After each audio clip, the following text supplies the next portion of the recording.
On your Monday episode of Locked On Raptors, it's 7 straight losses, and it feels like the sky is falling. But I'm here to tell you, it ain't.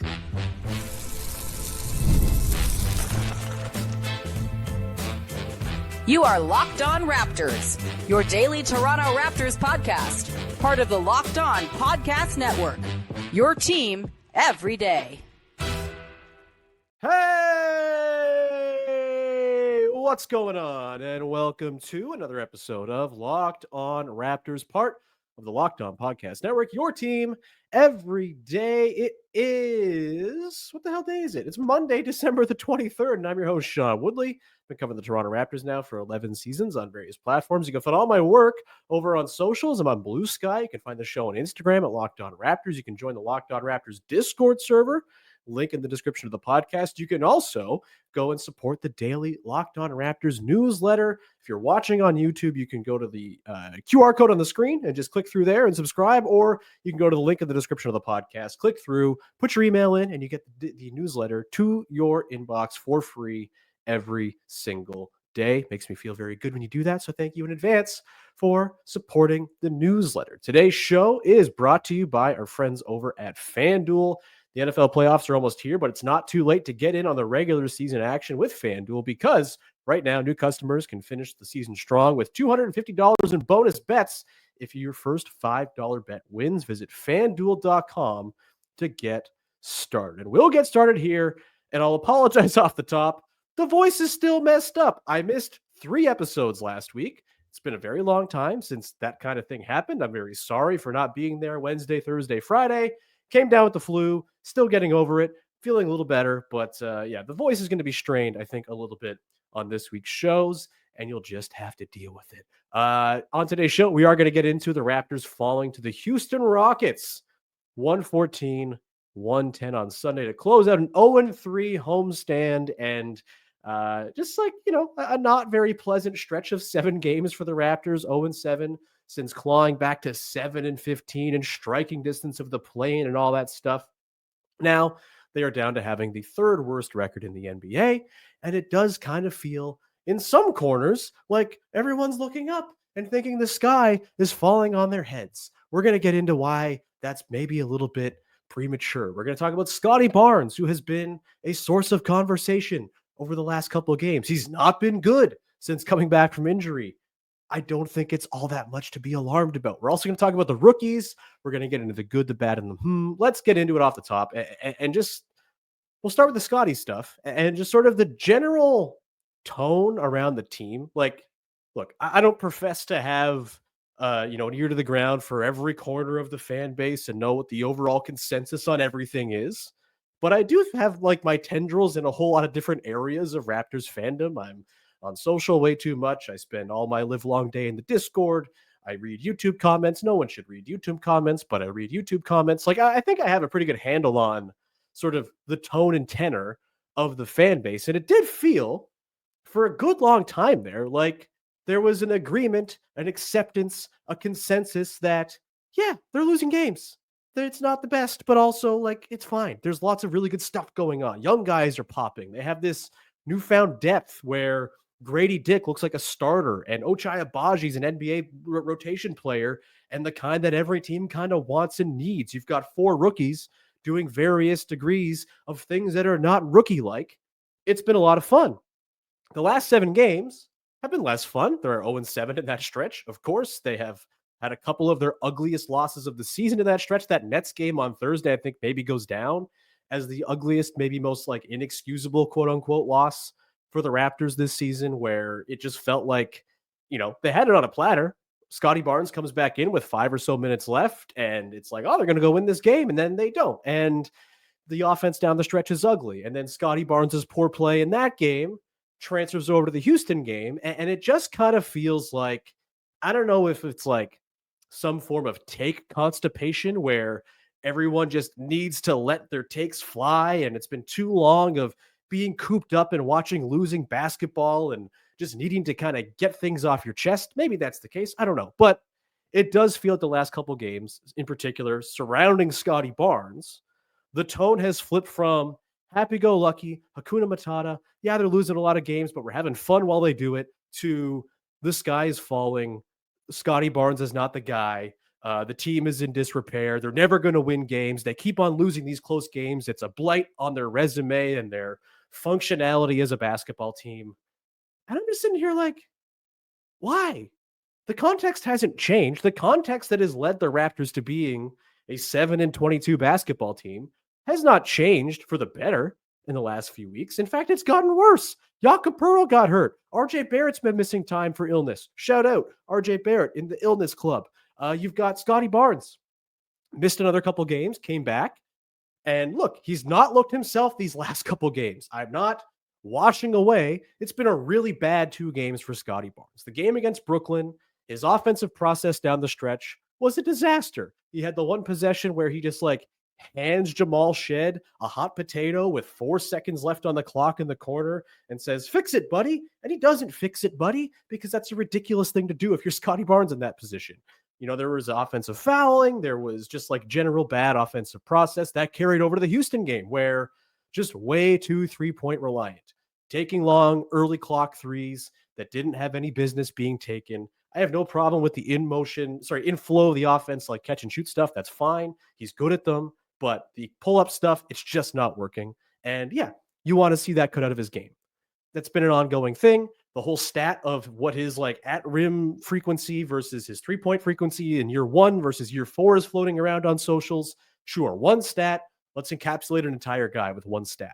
I just don't think these last 2 games are particularly meaningful. I don't think a lot of what's happened this season in terms of like grand evaluation of the key people on this team has been all that informative because they've not had the proper set of players out there. Emmanuel Quickley, still not playing. Newsflash, like that's a big deal. I think we've all established Scottie Barnes is not a point guard. This was established in like year 2 of his career. He's kind of having to be a point guard right now because they don't have other options and it's not working well. It's not shocking. It's not surprising. And it's also not the job he's going to do once this team is fully healthy.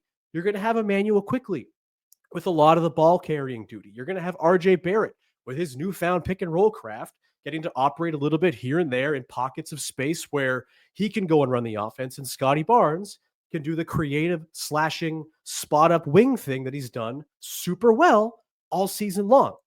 We're 2 games removed from Scottie Barnes coming back 9 days after screaming in pain on the floor, "I can't feel my foot." He got hit in the hip in that Brooklyn game. He's been up against 2 teams that have had a lot of nasty physical switching defenders to throw against him. I'm not surprised he's not looked like himself, as Darko Rajakovic said after the game last night, right? Like it's not a shock that a guy who's not feeling 100%, who came back pretty quickly from injury, who has been up against Dylan Brooks and Ben Simmons for all of his issues on offense is still a 6'10 switchable defender who's damn good. You know, Noah Clowney had some really great stretches of switch defense in that game against the Raptors as well. Like, it's just like, I just feel like the patience is wearing thin, and there's no reason for the patience to be wearing thin because the context hasn't changed. If Scottie Barnes was looking like this with a healthy Quickley, a healthy Pirtle, a healthy Barrett, 3 of the 4 best players on the team, if, the bench was falling off, Ochai Abaji's threes were falling in the sewer, whatever, I can understand a little concern about where this thing is going and the, compiling of the losses that they've compiled. But the context of why this team is struggling has not changed an iota for the better. It's gotten worse. And so I just can't get there with the sort of like hand wringing over, is Scottie Barnes actually the dude? I think it's pretty established. He is not your Giannis, Luka Doncic, Nikola Jokic guy who's going to overcome all context and carry you to winning results at all times. I don't think that's ever really been a fair thing to expect of him, nor has he done anything to suggest he's that type of guy. To me, he's still a guy who can be the best player on a good playoff team, which is really what I think you have to be building towards in the NBA these days. But the important caveat is that he's not going to be that type of guy if the supporting cast is completely riddled with injuries around him. He's not good enough as an offensive player to go and lift up 4 rookies and Ochai Abaji and Bruno Fernando, though he's not really playing right now, but you get my drift. Like Chris Boucher, he's not going to go lift these guys into something they're not, and that's okay. The whole team is designed to be Scottie Barnes plus play finishers. Scottie Barnes plus dynamic offensive players around him who can go and take advantage of his ample gifts as a passer and playmaker and a guy who draws all kinds of gravity. That context is just not playing out right now. The offense is not running as it should because the guys aren't there. Bad games happen. Bad stretches happen, especially when the important players on your team in a team sport are not available. It's just the way it is. It doesn't have to mean that Scottie Barnes is not fit for the job or anything like that. It just, I think, means that the limitations that I think most reasonable people have seen with him are there and are still there. And it doesn't have to spell doom for him as the leading man of this franchise. I'm not dismissing that Scottie Barnes has some stuff to work out. There's some things to work on. The last couple of games have been two of his worst. Yeah, it's true. It's also totally understandable within the context of what this team has gone through this year health-wise. And to me, like having grand sweeping conclusions about Scottie Barnes right now, it's like evaluating a piece of turkey on a plate without the accoutrement. Yeah, okay, it's fine. It's meat. It's tasty, I guess, on its own, but it's not perfect. It's got its limitations. But when you put the stuff around it, all of a sudden, wow, what a centerpiece. It's making everything better. It's amplifying what's around him. If we're getting topical with our metaphors here, that's kind of, to me, the Scottie Barnes situation right now. He is currently a piece of turkey on a plate without all of the stuffing and the gravy and the potatoes. He's kind of just a piece of turkey on a plate with some green beans, and that's about it. Like, it's just like, have some patience, let them get healthy, and we'll see from there. And then we can have grand sweeping conclusions if things go poorly after that. We're going to come back on the other side, and I'm going to keep on trudging through. This might be a shorter episode because the voice is already frayed, but we'll continue and get into the rookie stuff. Jacoby Walter, career high. He's looking great. We'll talk about that coming up in just one sec. Today's show is brought to you by our friends over at Skylight Frames. And look, gift giving's tough. Sometimes you're just like, all right, people I love have everything. I've bought them everything before. I feel like I'm repeating gifts. I've already bought this thing before. That's why you can go with a Skylight frame and solve all of your gift buying problems. A Skylight frame is the touchscreen digital photo frame your whole family will love. Upload thousands of photos with your phone and watch them appear in seconds. Setup takes less than 60 seconds. You can invite friends and family to easily share photos via the Skylight mobile app, which is free, by the way. And you don't even need an email or subscription to sign up. It's wonderful. You can choose from two different sizes, the 10-inch or the 15-inch gallery frame. They look perfect in any room, very subtle, and you can stand them on their own as well, or you can mount them to a wall. It's a wonderful thing. Go check them out. Over 1 million happy customers, thousands of 5-star reviews, and they're available in over 30 countries, recommended by the Today Show, Forbes, New York Mag, and more. No reason not to get yourself a Skylight frame if you're looking for that last-minute gift before the holidays. And now, as a special limited time offer for our listeners, get $20 off your first purchase of a Skylight frame when you go to skylightframe.com/NBA. That's SKYLIGHT frame.com/NBA. Get $20 off your purchase now at skylightframe.com. Back at it here on your Monday edition of Locked On Raptors. Happy holiday week to everyone celebrating. And just a heads up on the podcast schedule for this week. There will be a podcast Tuesday, none Wednesday, none Thursday. Back at it Friday to talk about Raptors Grizzlies. So you have that to look forward to. Newsletter, similar idea. There will be kind of a quick podcast summary on Tuesday, not a full post. No newsletter Wednesday or Thursday. Back at it Friday for those curious about the holiday hours here at Locked On Raptors headquarters. All right. Let's get into the rookies, shall we, from last night's game. I think 3 of the 4 really covered themselves in glory in this one. I think Jonathan Mogbo, maybe not so much. We'll talk about him coming up too, but we should start with Jacoby Walter, who was an absolute delight in this game. Starts off with the first 14 points for the Raptors, absolutely letting it fly, tracking down his own misses, relocating, knocking in threes. It was awesome to see. He was so electrifyingly good to start this game, and he carried it throughout, right? Like, he's bringing the efficiency up. We know that he started off pretty rough. He was in the 20s shooting from 3, and boy, oh boy, did the Rockets scout and guard Jacoby Walter very much like a 22% three-point shooter. They had like Alperen Sengun guarding him a bunch and just like not worrying about him whatsoever. And credit to Jacoby Walter, he made them pay. He goes 6 of 11 from three in this game, easily his best 3-point shooting night as a pro. And overall, his best top to bottom game as a pro, 27, 2 and 3, 9 of 18 overall. I continue to just like be really impressed by the calmness, by the sort of composure that Jacoby Walter plays with. It feels like he's always making the right decision, whether to drive, whether to look for his own shot, whether to let the three go, whether to, dump off a pass. He had that beautiful assist, kind of no look to Chris Boucher cutting baseline in this one. It's just like a really impressive package for a guy who's 20 years old. And to me, looked like he was going to be the type of guy who takes a few years to season, right? Kind of small in build, a little bit wiry. The offensive package didn't seem super refined. It was like, yeah, he can get to the line. The 3-point shooting, maybe not quite there. The mid-range stuff, some sort of, wild, errant shot making or shot selection, that is, during his time with Baylor. And he's really refined it all. And he just kind of has the aura of really good two-way role player as a baseline forming here. It's really exciting. And then there's the little pops of creation, little pops of when he's got the ball in his hands and he's got a defender on his hip and he's taking it slow and he's using head fakes and pumps to get guys off their feet. He did this to Sengun at one point where he just like totally shook Sengun out of his shoes, picked up a foul, got to the line. I'm wildly impressed with Jacoby Walter. The numbers are still not pretty, still figuring it out, but over his last 5 games at 13.6 points a game, 57.8 true shooting. You like that? He's shooting better than 40% from three in those games. It's a 5-game sample, but he's only played 20 games. And so you take your little small arbitrary endpoints where you can. And I'm feeling really excited about the future of Walter, what he does for the depth of this team, the secondary creation of this team. Like, there's a creative upside to him that I don't think anyone outside of Barnes or Quickly really has on this team. Maybe that's really premature, hyperbole, high praise, but like, he's got juice with the ball in his hands. He can get downhill. He can, burn a closeout. He can run, pick and roll. And again, kind of work at his own pace, snake a little bit, get to his mid range. Like, you're not speeding him up. He works at his own pace. And that is such a hallmark of good NBA players and guys who are comfortable with the ball in their hands. He doesn't get panicked. He doesn't get jumpy. He doesn't get skittish.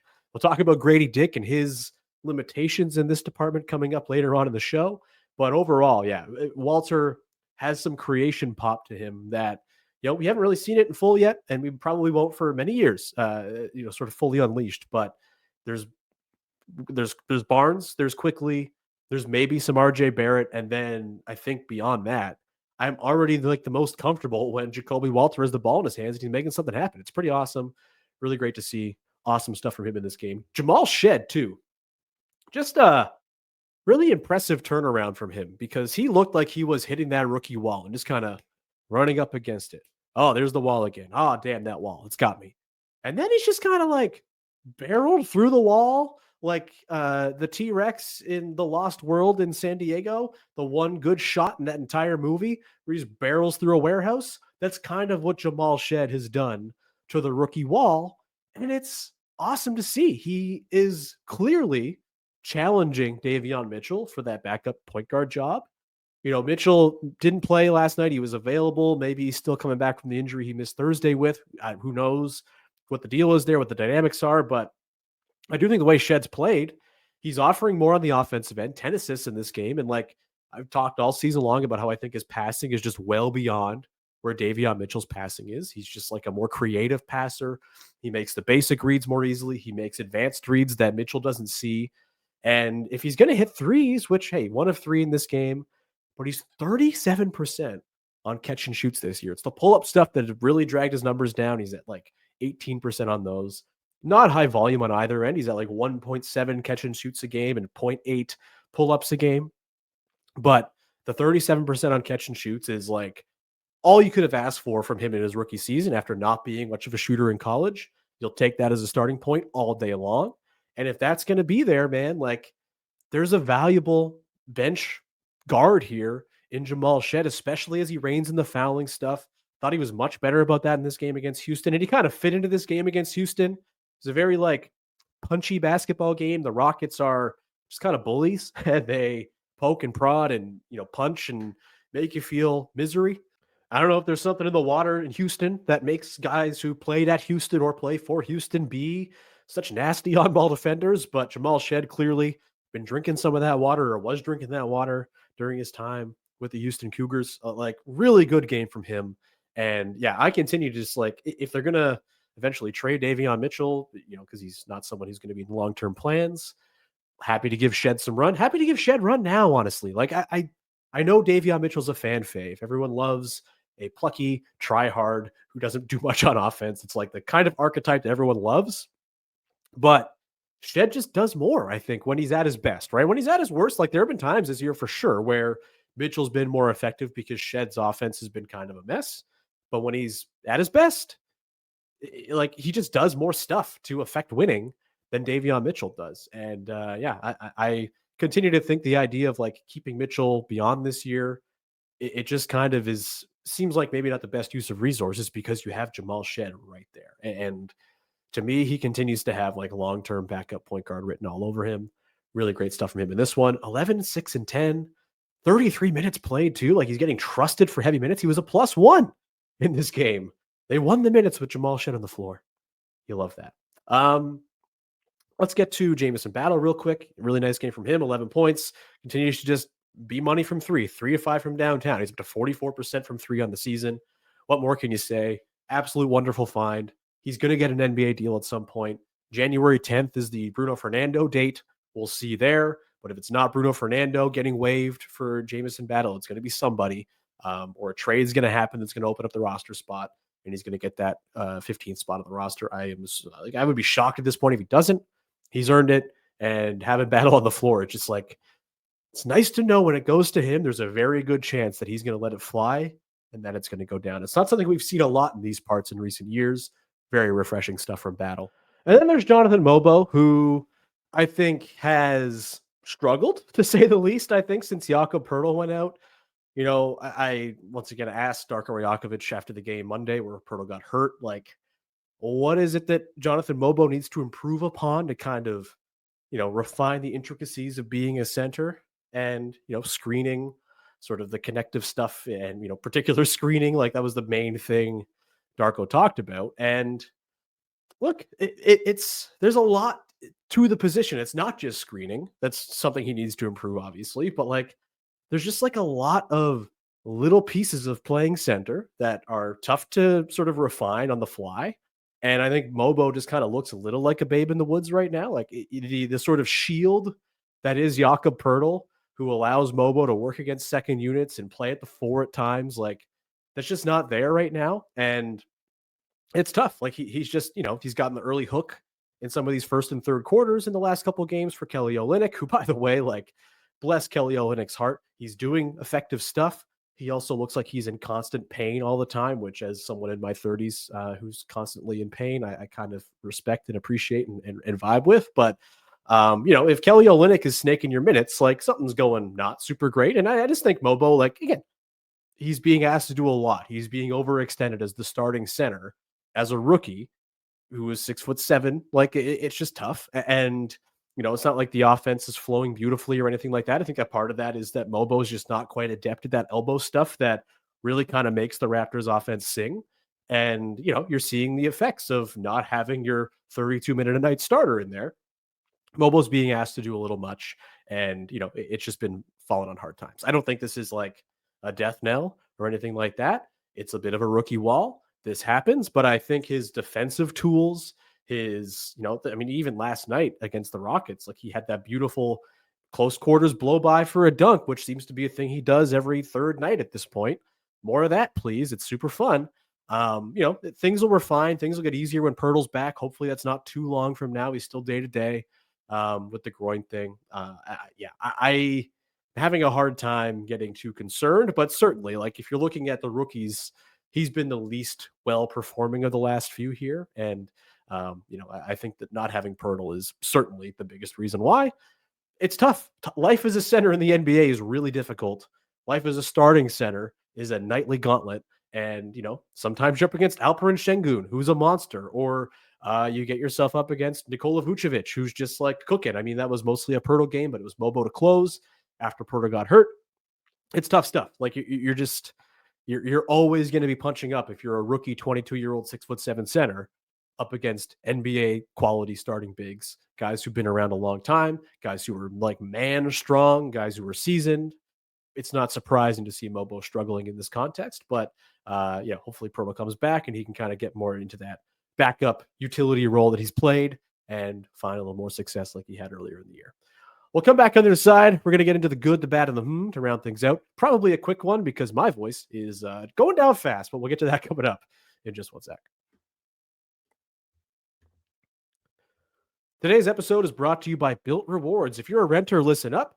This is a total game changer. Thanks to Built, you can now earn points on rent payments just like you do with groceries or travel. Paying rent now comes with serious perks, and it's completely free to join. Earn valuable Built points on your rent and everyday spending at no extra cost. Redeem points towards flights, hotel stays, and even future rent payments with over 500 airlines and 700,000 hotels on their program. The possibilities are endless. Access unique experiences that are exclusive to Built members. Look, I rented for a long time. I never got rewards for the rent I paid. I really wish I had. Built is a great thing to have come along for renters these days to start earning points on the rent you've already been paying by going to joinbuilt.com/lockedinNBA. That's joinbuilt.com/lockedinNBA. Make sure to use our link so they know we sent you. Don't wait. Start earning rewards today at joinbuilt.com/lockedonNBA. Today's show is also brought to you by our friends over at FanDuel, the number one sports book in North America. The NFL playoffs are almost here, but it's not too late to get in on the regular season action with FanDuel, America's number one sports book, because right now, new customers can finish the season strong with $250 in bonus bets if you first $5 bet wins. FanDuel has a lot of ways to go and pick up a W. For some people, they like betting on the football live bets, things like that.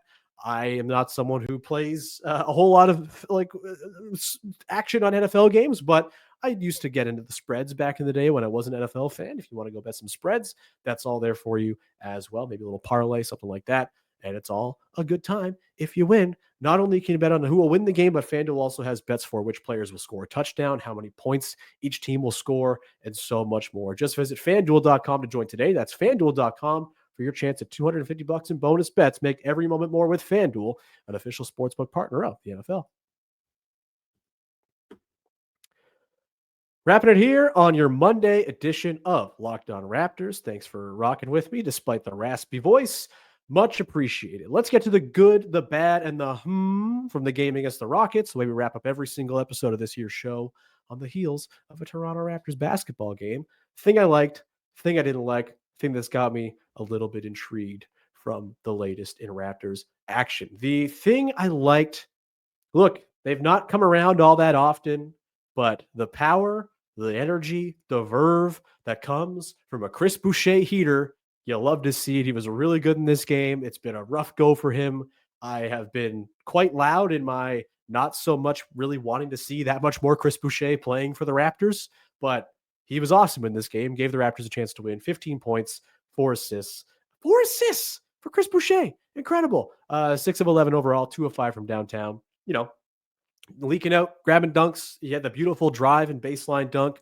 His dunks continue to baffle my brain when he's driving and it seems like he's taking 19 steps, but you look back at the tape and it's no, just 2 steps.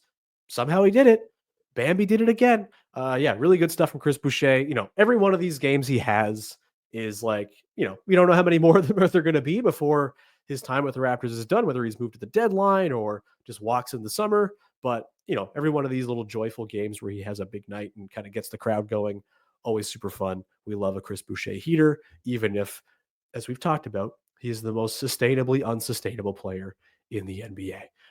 The bad in this game, Gradey Dick's handle needs some work. And I think in particular, you see it really come through against nasty physical defensive teams. The Rockets maybe being the nastiest, most physical defensive team there is.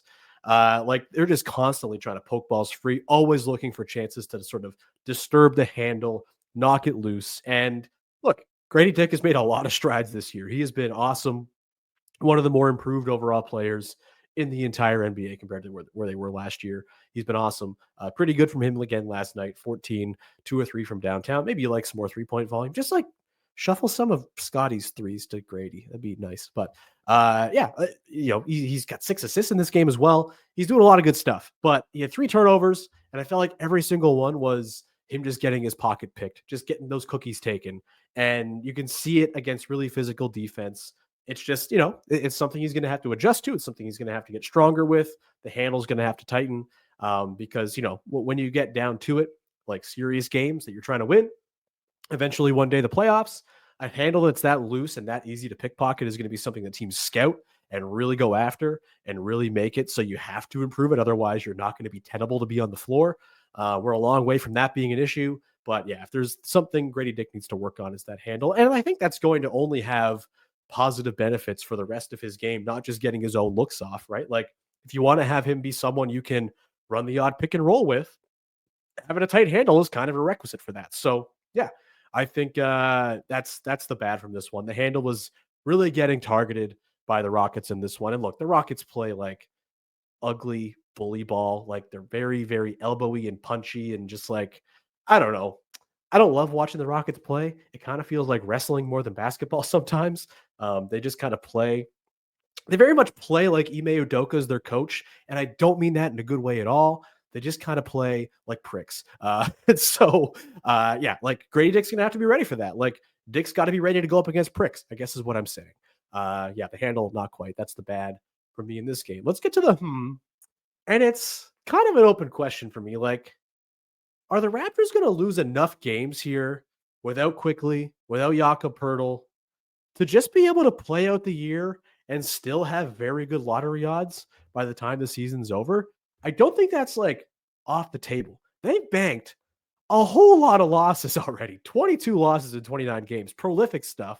Again, they have the 3rd worst record in the NBA right now. The Hornets are right there. The Jazz are right there. The Blazers, I think, are going to fall back eventually. The Nets will fall back, but the Pistons, the Sixers seem to be like kind of getting their stuff together. It still feels to me like the height of what the Raptors are going to be able to do here, even if they get all their guys back, is climb to 7th or 8th worst record in the league, which I think is fine. Like it's not the greatest odds compared to where they are right now, but if it comes because they're getting actual tape and time played and reps for their most important players, I'm fine to take that hit in the lottery odds and still have good odds being 7th or 8th in the standings and, going to the lottery night with a pretty decent shot of moving up. They moved up to Scottie Barnes' spot from 7th. So I don't know. It's to me like there's this sort of weird conundrum the Raptors are facing because it feels like there's just like this sort of compressed time to get their guys actually healthy because the last 20 games are against an absolute cream puff schedule against a whole bunch of teams. They're going to be trying to lose games as well and probably will be more adept at losing those games than the Raptors will be by then if the Raptors have their guys. And so there's this sort of idea that, well, they can't try in those last 20 games because what's going to happen to the lottery standings? They're going to have to, sit their guys down and rest them early, which like, if you do that, that means we're what? If we've played 29, we've seen them play 29, there's 20 games at the end of the season that are going to be kind of this sort of weird stretch where you're trying to make decisions on tank or not to tank. You're looking at what, 30 games maybe between now and then where you can kind of get your guys back and get them some run. Maybe that's enough to feel good about what's going into next year. And you're happy with that. And you do shut things down and, kind of shamelessly tank the last 20 games. I don't want to see that. I saw that last year. It sucked. It blew. And like if people's patience is being tested now, wait until they're losing games to the Bulls and the Wizards and the Nets and the Jazz down the stretch. But I think because they've banked so many losses and figure to keep on banking them for the next little while, the schedule doesn't really let up here for quite some time.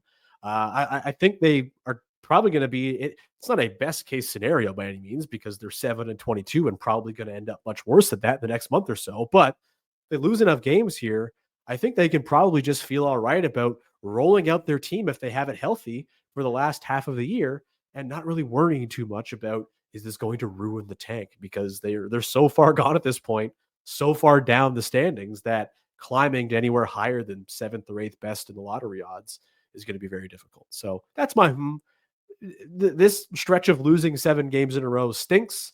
I think it changes maybe the calculus of how they approach the rest of the season. We'll see. Either way, I need to go have some tea. Thank you very much for tuning in. Be back again tomorrow. Vivek Jacob will be here to help offset the rasp on my end. Hopefully, I'm a little clearer by then, too. But thank you for your patience. Thank you for putting up with the 3 episodes missed last week. Really hate to do it. I feel like I've been in a good run of not missing shows for reasons, but it's life happens, flu happens. It is what it is. But thank you very much for rocking with the show as always. We'll be back again on Tuesday to talk about Raptors Knicks. Will RJ Barrett play? We'll see. Quickly coming back, hopefully soon. Fingers crossed. We'll see. Christmas miracles. Who the hell knows? But either way, thank you so much for hanging out. We will talk to you again on Tuesday with another episode of Locked On Raptors. Go support the newsletter, follow, subscribe, rate, review, tell a friend, all that good stuff. And we'll see you soon. Bye-bye. He's sick, but he still got it.